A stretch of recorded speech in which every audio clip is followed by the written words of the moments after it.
Hoy voy de excursión a Vallada, a ascender a la montaña de El Tossal, de 726 metros de altura. Para llegar a Vallada ahora se va en autobús, porque la vía del tren está en obras. Eso hace más fácil el acceso, ya que el autobús para en el centro del pueblo y el tren para a varios kilómetros del pueblo. Desde la parada del autobús hasta la cima de la montaña hay unos 5 kilómetros. El primer tramo de unos 3,2 kilómetros se hace por carretera asfaltada, lo que no pasa casi ningún coche.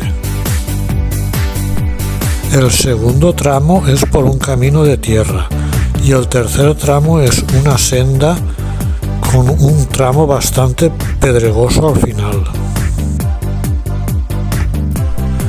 El día está muy soleado, no hay ninguna nube en el cielo y tampoco hace nada de viento. La temperatura es ideal.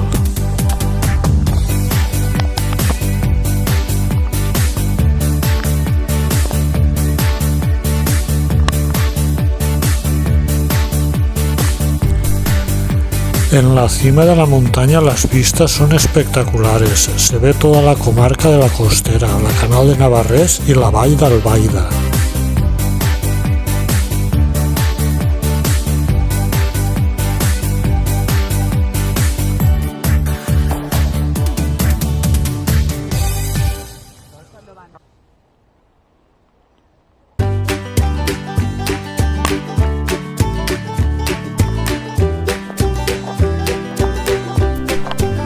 Puedo sentir el olor de las plantas aromáticas, ver las flores que indican que estamos en plena primavera.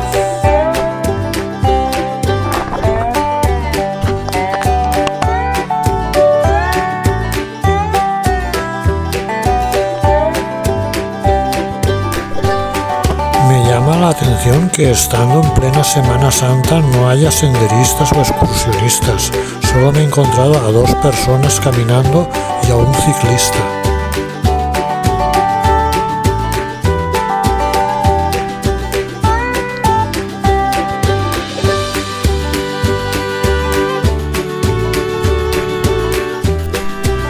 Me acerco ya a la población y tendré que buscar un sitio para comer.